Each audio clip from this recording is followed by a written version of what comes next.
Well, it's so nice to be here. Thank you. I'm going to come over on this side for a little while. I'll move around. But I know you guys are brave souls because I have taught a lot of classes where I have technology-based students that are going, well, when are we going to talk about computers? Today we're going to talk about a few different things.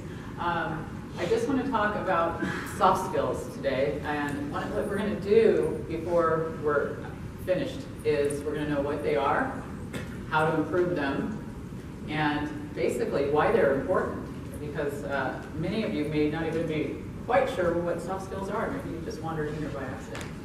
But I want you all to first look to your right. Now look at the person to your left. At least one of you has difficulty with soft skills. No.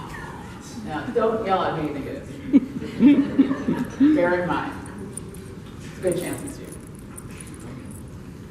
So why they asked me to be here? Well, as you heard, I've written several books and I have a background in business. I have taught a lot of classes, and I have written a lot about personalities and different things that are associated with personalities. Interpersonal skills and soft skills are kind of interrelated. If you weren't sure exactly what soft skills are, there are things like that, the interpersonal skills, communications skills, listening, and we're going to go into some of those today. But my background is in a lot of different areas, and what led to my interest in talking to you about this type of topic is when I wrote my doctoral dissertation, I wrote it on emotional intelligence. And I thought, wow, I've heard this is kind of a cool thing. Maybe I'm the only one that's ever going to write about this. And lo and behold, it became very popular, and a lot of people are writing about it because anybody that's read Daniel Goleman's books about why EQ may matter more than IQ, and EQ is your emotional quotient, you know that soft skills are about emotional intelligence, interpersonal skills, and it's really what you do more than what you know that gets you fired. And you all are here because you probably know a whole lot of information. And your IQ is probably very high, and I'm sure your EQ is very high. But a lot of people have interpersonal relationship issues with their teams that need to help them, people get along better, and that's what I'm here to help you with, because I'm sure you've seen some issues, because I know I have. So, I want to just give you some numbers, and I don't like to put a lot of busy slides up normally, but I think these are some very important numbers because turnover is just costing so many companies. The amount of money is $650 billion a year spent on turnover associated with interpersonal skills and just communication issues. And if you think about it, the salary of what it costs, if you make $60,000 salary, they're figuring at a very minimum it's $45,000 to replace somebody. And so it's very costly. If you're looking at this is more of an hourly salary to give you an idea, but if you're not even considering recruiting in this number, and the time that people are out of a position where they need to be in doing their job and the productivity loss, it's staggering. So I know I've worked with a lot of companies where there's a lot of conflict, and conflict takes up both people's time, not just one person's, obviously, and then they're going to the leader to talk about the conflict, and then just the amount of time wasted on conflict is huge. And as I said, $360 billion a year. It's a huge, huge problem that we really need to look at why it's a problem. Because 75% of executives show up without having developed soft skills. And schools are not preparing people. And I hate to say that since I work for several different schools still. We're not seeing the soft skill development we'd like to see in our graduates. And that's why I think it's really important that you guys are here to learn more about this, because companies you'll find that people are hired for their hard skills or their knowledge, but they're fired for their behaviors. And so just a couple more statistics to show you from Salesforce.com about the importance. 77% of employers say that soft skills are just as important as hard skills. And 89% of the failures that they have seen are due to attitude problems. So, I mean, we're looking at the importance here of where soft skills fall in what you're doing in your day. So I just kind of say, to make it kind of easier, think of soft skills as kind of interpersonal skills, but there really is so many things. And again, it's what you do, not what you know. So try to differentiate between those. And we're going to go through some of these and look at some issues that people have and what they can do to improve that. Anyway, how many here saw Simon Sinek's video about millennials that's been going around Facebook recently? It was really a very interesting look at what's going on with the millennials today's culture. He was saying, why are they having so many issues with leadership and management and communications? And if you don't know Simon Sinek's work, he's excellent. I saw him speak at one of my Forbes summits. He was live, and he's just amazing if you get a chance. But he postulated there's 4 reasons that younger people have issues. And he says some of it's parenting, so we're kind of too late for that. But you can think about this in your own life with your family. If you're doing this, are you these parents sitting at the table texting each other? I mean, this happens, and the children are texting, and nobody's talking to each other. And I'm a huge technology fan. Trust me, I sold with IBM VAR in 1985, and System 36s, 38s back in the day. I've always loved technology, but there's a time when to put the technology away, possibly. Right now, think of it, the last meeting you attended, or even this one. How many of you got your phone right there, kind of thinking about it, right? It's something that we do. We constantly are dialed in. And you think about the old days when you're in a meeting, you would talk to people. You would say, hey, how was the soccer game this weekend? Did your kid do, well? And how was the family? And we don't even get to that because we're on our phone. So you're not building these interpersonal relationships that you really need to connect with one another, to have a meaningful conversation. So he brings up the fact that we're also an impatient generation because, hey, you can get a drone to drop a package on your doorstep that day, right? But because of that, we're losing the joy of the journey in some ways. I mean, would you rather have a helicopter drop you on top of the mountain or climb up once in a while? Sometimes it's good to do both. But I have to say, I understand his point that there is the joy of some of the journey. So there is some technology that can be times when we don't need as much as we do. So we need to create this environment to build relationships, and we can do more of that. So don't anybody raise their hands yet, but I'm going to ask you to think about this. Last time you were in a meeting, and I'll tell you when to raise your hands. Last time you were in a meeting, you're either one of these 3 people. You never had your phone with you. It was put away in another room, out of sight, out of mind, turned off. That's the never people. So sometimes people have it right now next to them, but it's maybe turned over, it's on vibrate. They got it close by, and they looked at it all the way until I started talking. But they're not looking at it right now. And then the always people, they're right now going, wow, I don't know what she's talking about. Okay. So, which one are you? Okay, number 1, who's the never people? Who here never has their phone in with them, and when they're in meetings, they're the good, we got one. That's in a big room like that, okay, we got one out of this big room. We have 225 people here, okay? Sometimes people, yeah, I'm one of those, I have to say. A lot of us are sometimes people, right?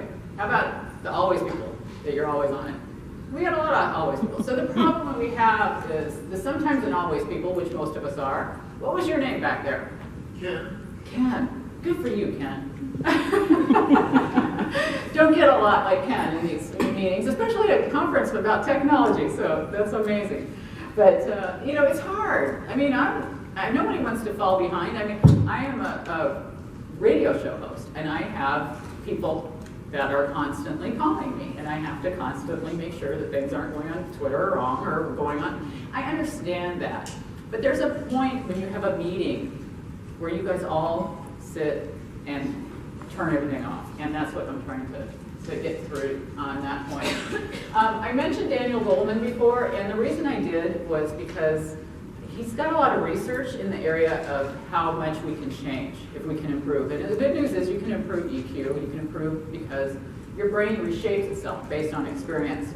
And what I think is really important, I have a consulting business, and I help companies with understanding their emotional intelligence and their EQ or their EI levels. And you have to be honest and willing to understand that this is an important thing to learn about. Now, I did EQI, which is an assessment by Baron, but there's a lot of different EQ tests out there that you can take. And I think that what it's helpful for is to give you a baseline measurement to kind of understand where are you in the process of development. And once you do that, you learn more about yourself. But the trick is, which is kind of fun in the emotional intelligence testing, is it is a self-assessment. So if you're going to rate yourself, you can just, hey, I'm wonderful at everything, right? And a lot of people do that. The tests have a way of, just filtering out to make sure you're telling them the truth, you're on the level, but it doesn't catch everything. So I have to be honest with you that I personally think that self-assessments aren't going to give you exact information of how your levels are, but it gives you a good baseline if you're honest. And you should go with your gut instinct at the beginning. And at the beginning, you get a report, and it tells you, this is where you are, this is the things you can fix, these are ways to develop. And nobody's got a perfect EQ. I mean, everybody's developing. And if you're humble and have humility to face the fact that we all can improve, that's step number one. One thing you can do once you understand your EQ level is to observe others that have the traits that maybe you didn't excel in when you took the test. And find mentors. I find it's really important to find mentors that complement us. I think that, a lot of people, Steve Jobs, people had low EQ, right? But they still were successful. And a lot of the reasons people like Steve were successful was they teamed up with other people, whoever, to be a team. You find people that complement you for the things that maybe you don't have as strong as somebody else does. Some things are tough. You have to be able to recognize your weakness. And Steve Jobs let them write that bio on him. He knew what his weaknesses were, and he embraced them. But, the fact was he knew how to be successful in spite of his weaknesses. So you have to take responsibility for your actions and understand how you come across to others. I worked for a company in the early 80s, AstraZeneca. I don't know if any of you know that company, but it was called ICI back then, 100 years ago. But it was one where they were kind of ahead of their time. They gave your performance appraisal every year would be, part of it was how much you cared about what other people thought of how you came across. And they called it your concern for impact. Think about that. How much do you care? Should you care too much? It's a very difficult thing to measure, and our compensation was actually based on that. And you didn't see that in 1980. It was very unusual at the time, but it was something that they took very seriously.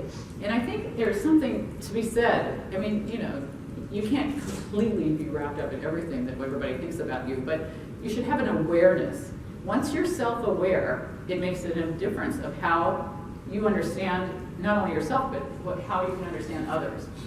So let's think about that list I gave you of all the interpersonal skills, of all the things to develop. Listening. So most people don't listen with the hope of understanding. They're just thinking about what they want to say next. I can think of a guy my daughter dated. He would just he'd be kind of glazed over while I talked to him. No matter what you talked about, you could see him thinking what his next thing is he wanted to say. There was no connection going on. And it was just obvious. So you just thought, well, maybe this guy, he's over here. And he actually was a very bright guy, but he was so wrapped up in his own thoughts that he wasn't really listening. And active listening involves two-way communication. You have to think about, I was in sales for 30 years. And in sales, you have to know what the other person's problem is in order to sell to them, right? If you just start selling to them, you could be selling the wrong thing, or you don't even know what they need.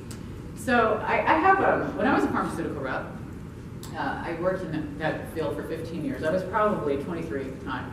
And this is an example of my inability to really listen or communicate well. I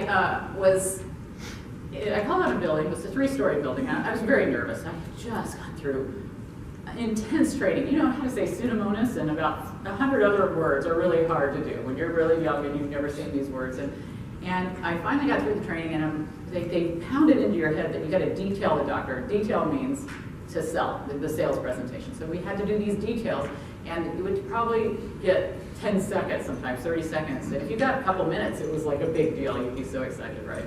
So I had 3 products, and I get in the elevator, I go up to the 3rd floor, and I go to this guy's office, and I gotta wait for a while, and you hate waiting, and you're getting nervous, and it's just very, stressful.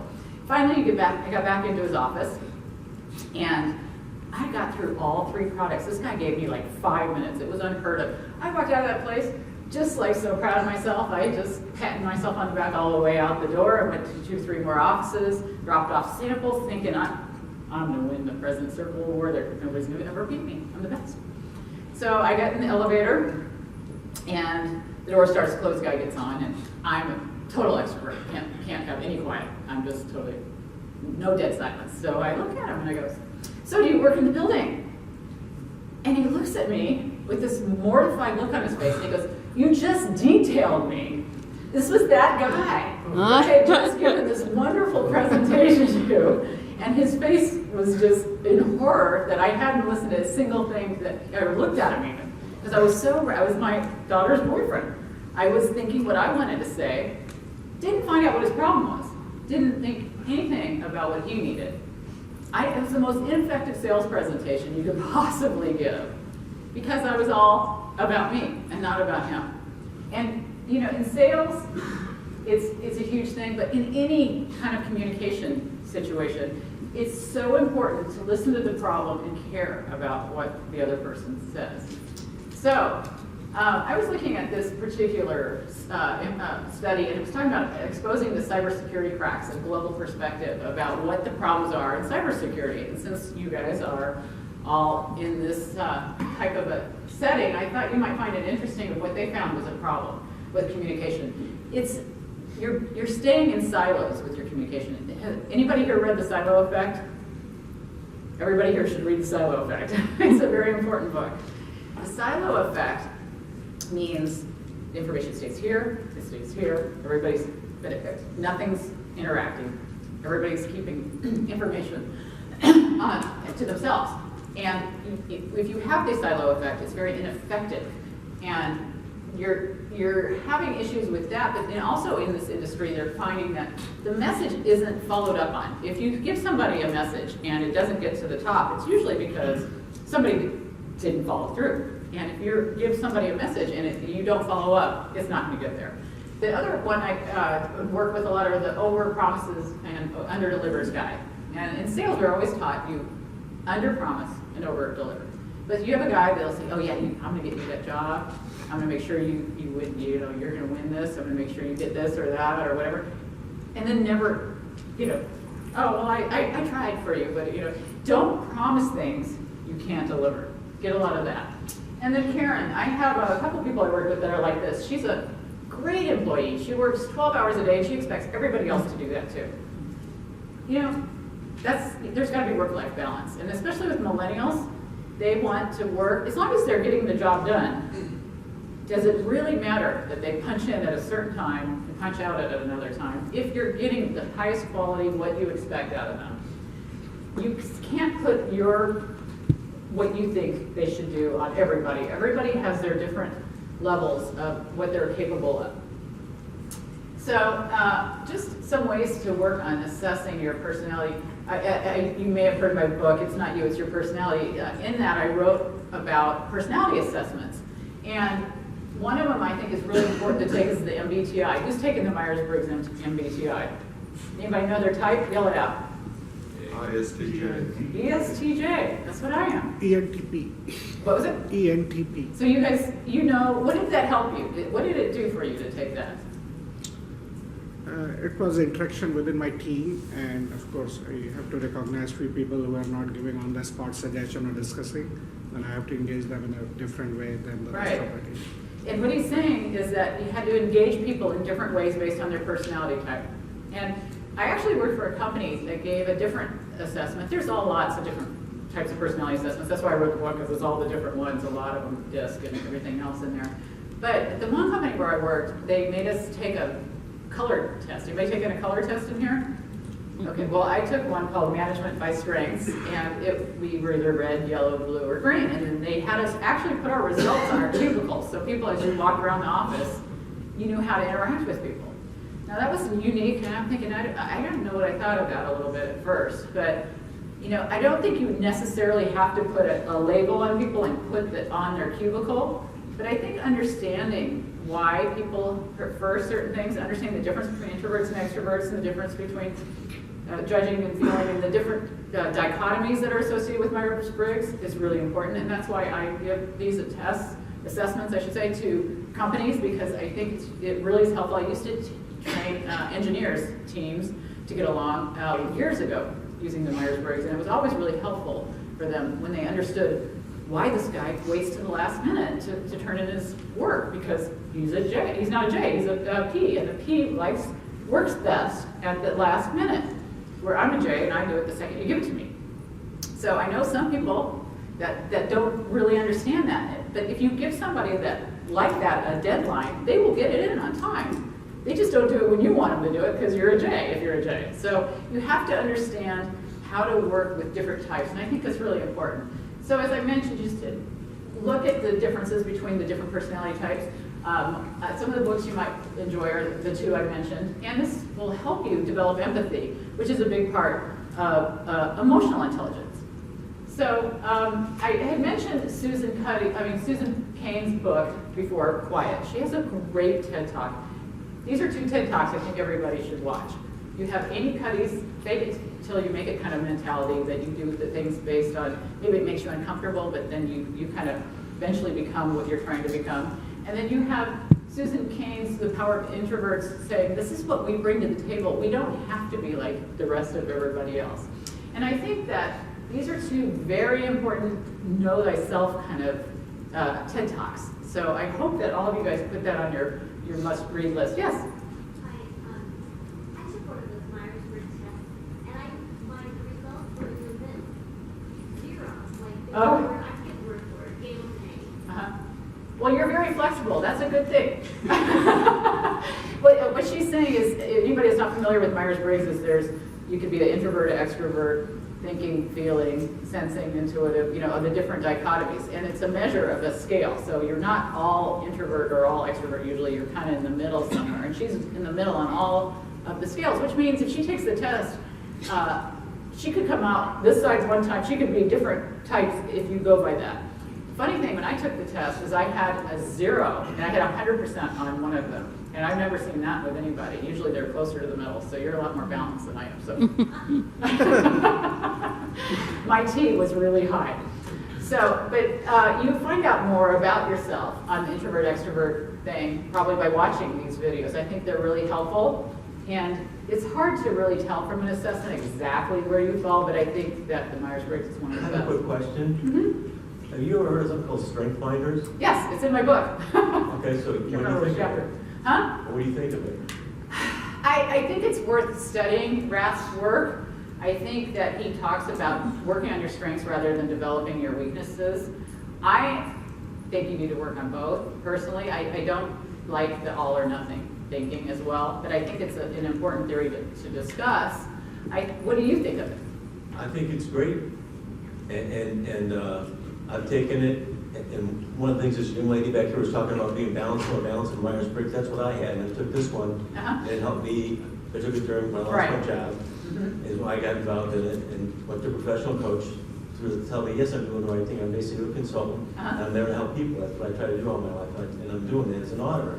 Awesome. That's great, and to me, it helps me read some of the people, because you look at their examples they give you in the different types of people and how they approach things. You can read them and see how you can use that, their strength, make it their weakness, so that you can then get them to do what they need to do. You can help mold them by using these strengths. So to me, it's not an all or none. Right. It's just another tool in the gamut of tools we have in this world. Well, you should have written the back of my book, because that's why I included it in my book, because I think it goes along with all the personality. I've never read your book, but I probably will now. Well, thank you. But it's interesting because it's very important to recognize your strengths and other people's strengths and capitalize on them. And actually, I have my students create a personal SWOT. Everybody here, any business people that know what a SWOT is? I mean, anybody take a business class should know what a SWOT is, right? You can't take a business class without learning about SWOT. SWOT stands for strengths, weaknesses, opportunities, and threats. And the companies all create their SWOT analysis to take a look at where they lie, in their position at that point. But people could do a personal SWOT, and I always recommend that you do this. Because if you write down your weaknesses and your threats, and you write down ways to overcome them, that's helpful, but it also points out your strengths. And I really think that Raph had some great work on how to develop strengths. So thank you for bringing that up. That's a really important theory. So I mentioned before engagement has become a problem. We were talking about the negative Nellies at work, negative Nancy's or whatever. And we find that they just bring other people down if they aren't engaged. And engagement is not satisfaction. It's an emotional commitment to your job. It's Friday night at 6 o'clock, I have to go home. Is that, okay? How many of you guys really feel that? Like, I can't believe it's Friday night. You feel like that? That's great. I mean, I do too now. I've had jobs, not so much, but I love what I do now. And when you love what you do, it really makes everybody happier. I mean, you're happier, you give more, the company's more productive. I mean, anybody look at Gallup had a recent report that just came out of just the staggering number of people that are not engaged. You either are engaged, which, maybe 13 to 20%, depending on which study you look at, really are like you, that love their job. You got like 60% that are just, can I have a paycheck, please, and I'll show up. And if this guy, gives me a job, I'll go over here. You get 60%. So then you got the really negative people that are causing problems in the company. And there's some debate about if you can even flip those people, because some people are really challenging. So I just want to show you some statistics about engagement. And it just depends where you look and what the statistics are based on it. But they say that, obviously you're going to have better net profit, more productivity, if people feel engaged. Ways to make them feel engaged. Talk to them, say thank you, give them feedback. What's the number one thing millennials want? Feedback. Feedback. A lot of it. They want, how many times a day do you know? How many times a day do you think they want feedback? Every hour. So are you saying 8 hours? Every hour. 8 times a day? Very good guess, 7. Ooh. Okay, and you don't have to be sitting there going. I forgot about lunch. Try to take lunch. Take lunch up. Then you win the prize. Ding, ding, ding. Now, you're not going to sit there and be like, oh, that was just wonderful. Everything you did was just the best thing ever. And you're going to drive people crazy, right? But a little smiley face, a little, that was great. Thank you very much. A few times a day. They're just used to it. It's the generation that got the ribbons for participating. They like feedback. You got to give them feedback. Was that what they call it? They call the ribbon the feedback? It's kind of feedback for them. It's interesting to say about how much millennials care, though, about engagement, because they are actually more engaged, and if they feel like that people are giving them what they want, that they're less likely to job hop, even though they're the biggest job hoppers out there.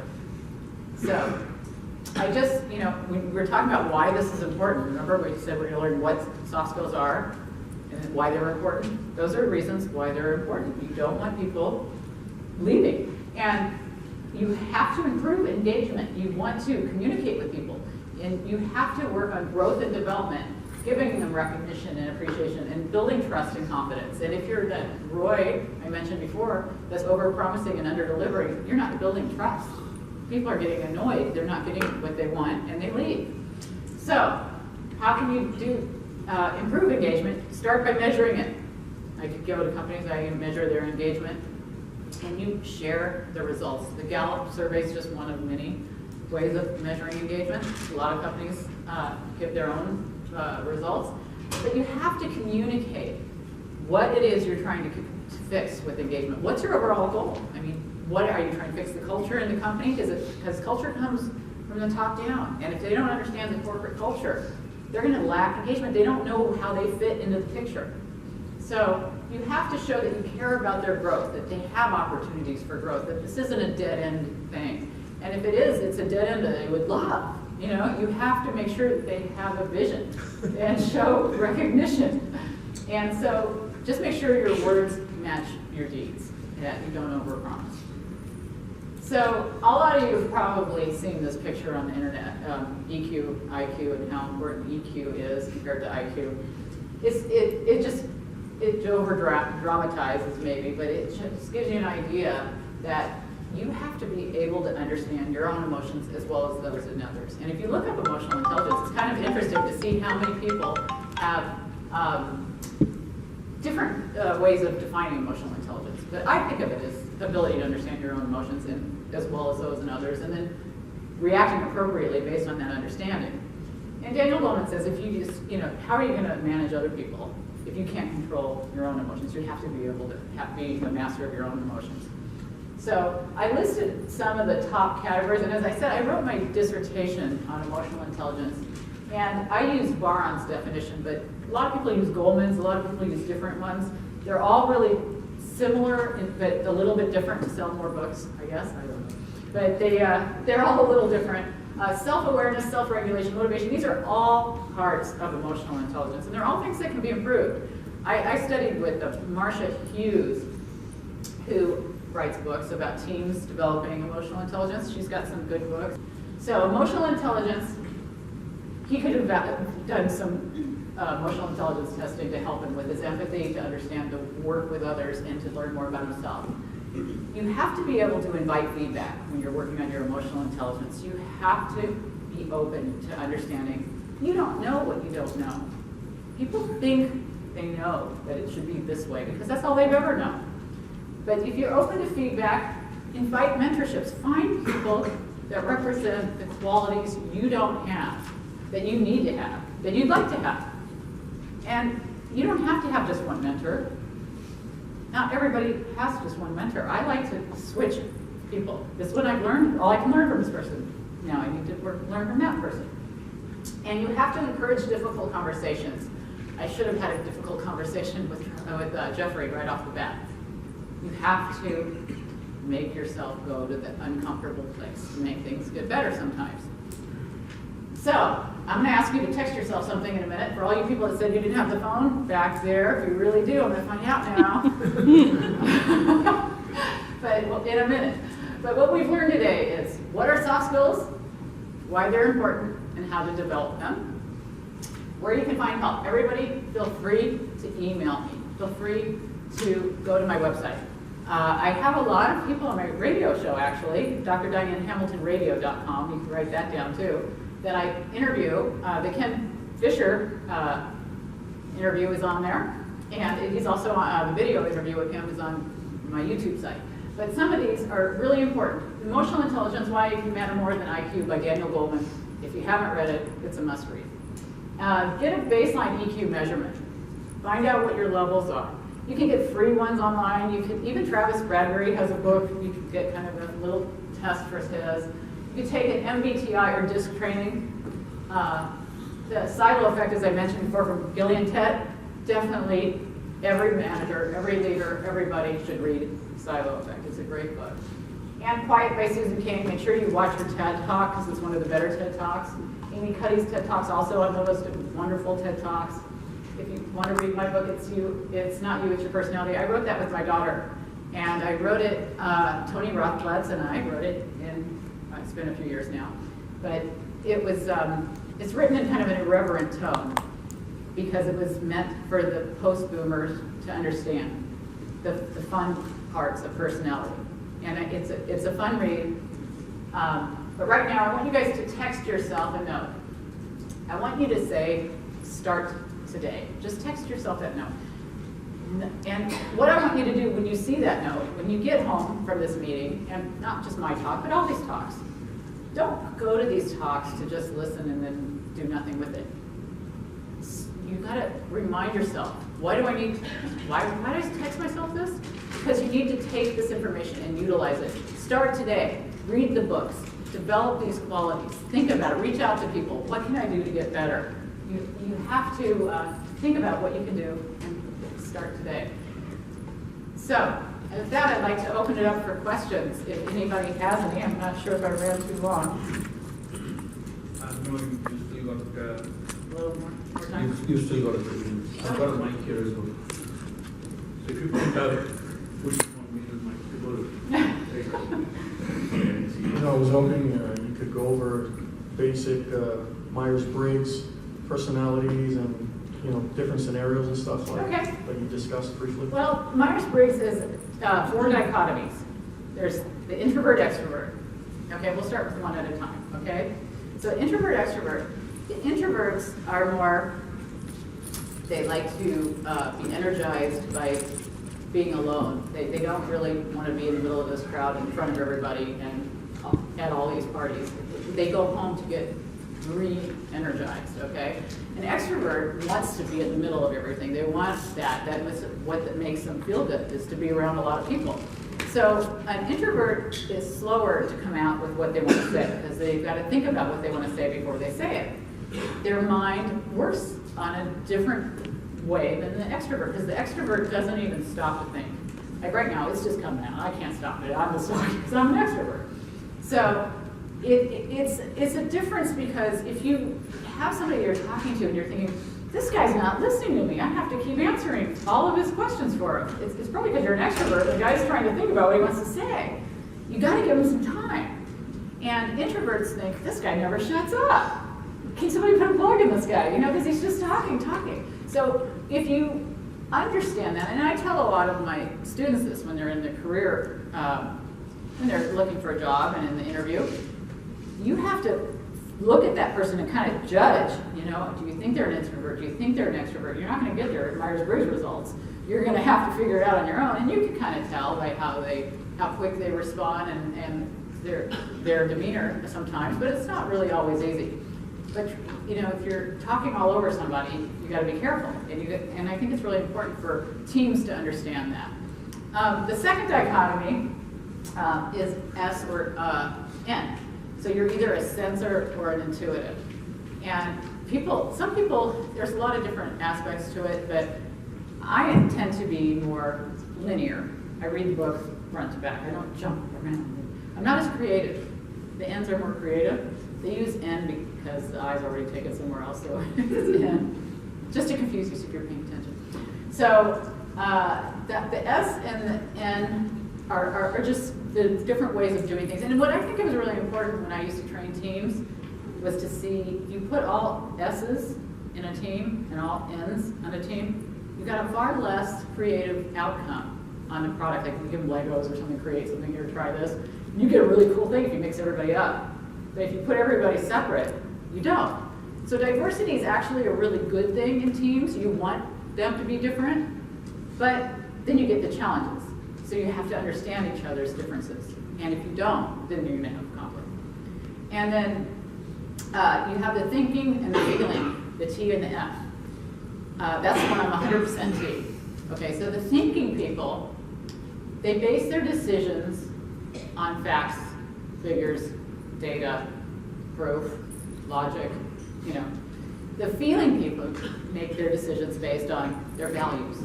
You have feeling? So do you like bring presents to people and say, give them nice things? Like, I made this for you, I think you'd like this. No, but I'll serve them things. Right. I serve them, like, I bring them coffee. Right. And that means so much to you because you're an F. So I have to know that, because I have no F, that you like to have coffee brought to you. It would be a nice thing to do for you. No, I serve it to them. Yeah, but I think you'd like it too, because you would appreciate it. You would, where if you give me a cup of coffee, I'm like, oh, thanks, you know, it doesn't really mean anything. You see what I'm saying? But I know that now. And then I'll be going, oh, thank you, that's so nice, because I know it's important to you. It's something you have to understand the differences. Most people don't take time to learn their opposing personality type. And it's nice to bring people. I have my friend, she makes me cookies. She brings me cookies all the time. I'm thinking, she doesn't have to make me cookies. I don't need cookies. Fine without them. But she's a cookie person. And it makes her happy. So every once in a while, I try to think, well, what can I give her that shows that I appreciate that? Think of the opposing type.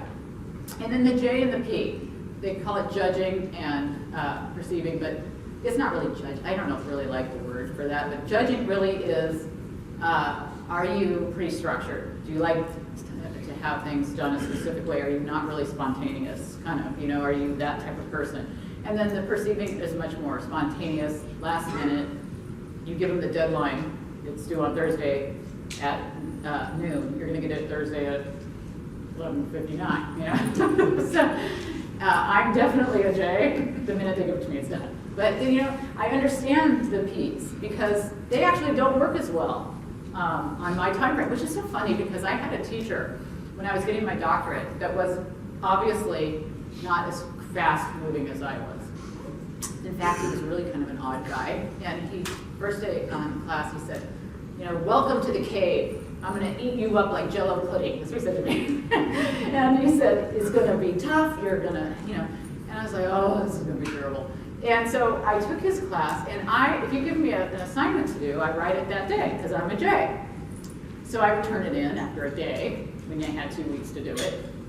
And he'd go, oh, this would have been so much better if you would have just taken your time and written it and spent, So what I do the next assignment, wrote it 20 seconds again, put it off to the side, waited 2 weeks, handed it in. He goes, see, isn't that better? People have perceptions of what it should be. And it's not always the way it works for you. You can't always be what other people want. So does that answer what you wanted for the Myers-Briggs? That was awesome. Thank you. Okay, great, thank you. Anybody else have any questions? We do have time for questions still, so the questions are welcome. Well, it's a good sign if you don't have any. Well, you guys, oh, go ahead. How about an example of how you would draw an introvert out? So I was actually just up in the conference session where they're serving the coffee and so forth, and one of the people I was with just kind of shut down. Mm-hmm. Like what? So, what's that? Can you give me an example of how? Literally the other person said, hey, what's wrong? And he said, oh, don't worry about it. And so we're going to be getting together for lunch, and I want to be able to draw him out. Well, there are times when even extroverts don't want to be drawn out. So you don't know if maybe somebody just died, something just happened really bad. You know what I mean? Any person, introvert or extrovert, can have a bad day that they just don't want to talk about it. If you can't get him out of it the first day, don't get discouraged. It doesn't necessarily have to happen that immediate. You know what I mean? I mean, you don't know if his dog died. You don't know what happened. But telling him that you're there to listen. If you have something that's bothering you, I would love to help you. If you have something going on that I could, I've had so many people tell me that this XYZ, if you think it's that, is bothering them, or if you think you know what it is, you can kind of say, I've seen some issues with this. Have you seen any of that? And you can kind of draw a little bit of that. Some people, you're never going to draw them out. It's just who they are. But some people, it takes some time. They want to build trust, like we were talking about before. You develop a foundation that they know they can trust you. And the more they trust you, the more they'll open up. They may not do it the first time. Okay. Thank you. Mm-hmm.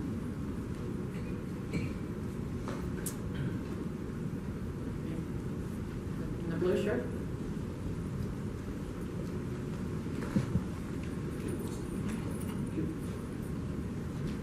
Thanks. So I'm going to present a situation to you, and I'd like to see how you would resolve it the best way possible. Okay. So there's two people. One guy's named Rich, one guy's named Paul. Okay. Fictitious characters. And Rich is a type A personality, talker, socializer, and everything. And Paul is an introvert, and he doesn't like to talk, but he likes to talk when he wants to talk. However, as you explained, the extrovert takes a lot of time to speak and won't let the introvert butt in to get his opinion in. And when he does, the extrovert kind of fades out. What's the best way to handle that situation? Sometimes it helps to say, I know that you had a chance to really tell me what you think about X, Y, Z. And I was hoping that we'd have some time today. Do you have a moment that I can give you my perception of this? If you set them up to know that you have something important, it's really important to me to explain something to you instead of just start talking, because sometimes they're a little zone now, we're over here thinking, I gotta talk about this. Because we're not really thinking that this is something important. We don't know, because everything is the same to us. We just always talking. But to you, all of a sudden, there's something we have to do. We gotta talk about this.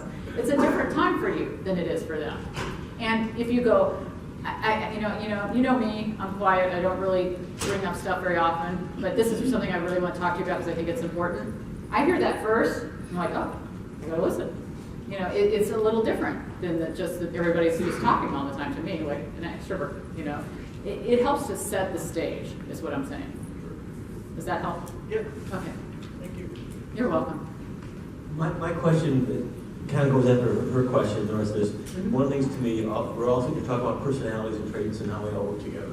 Knowing what they are, to me, helps us work together tremendously. I agree. And I've worked for a couple of companies that went through, and departments I was in, put everyone through strength finders, put everyone through Myers-Briggs. Right. They get to know each other. It's a team building exercise. Has anyone had a lot of companies that do that? Oh, yeah. Because that's the best thing to me that needs to be done. That's You should add to your presentation, because Right. that's how we all work together as Right. a world. Our world leaders don't do that. So let's be smarter and better than they are and do that. Maybe you'll filter up after 20 more years. But just think about how good it would be to, Right, and that's what I do. I go to companies and I help them with that type of thing. It's really important to understand what your team's advantages and disadvantages and everybody and how everybody can work together. And by taking some of these tests, that was the reason that I wrote about it, because people can learn so much from understanding other people, because they really understand themselves pretty well usually. I think they do. They think they do. And this helps bring some out the people- other side of it, both the strength and the weaknesses when you think about it. Right. How your strength can be a weakness if you work at it too much, if you're too extroverted. So by taking the test and realizing, hey, maybe you got to back off. And I'm a guy who's very extroverted. Yeah. And that's helped me. It does I help. need to know when to shut up. We don't, I think that if you read the book Quiet, it's very helpful for extroverts. I really think it is.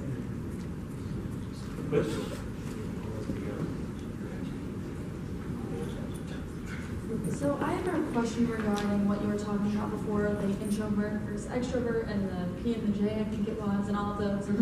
Would you say that there's an ideal state, like if you want to be, it's ideal to be in the middle or balanced, or No. there's no such thing? It's no such thing. Everybody is, you are what you are. It's knowing what you are and understanding how to react to other people based on it. It's just different levels of your personality type is all, there's certain types that do better in certain jobs, like an ESTJ, which I am, is good at leading usually, certain personality types, but that doesn't mean it's good, it's just good for that. Right. Thank you. Have you done Myers-Briggs? Anyone else? Well, you guys, thank you so much for being here.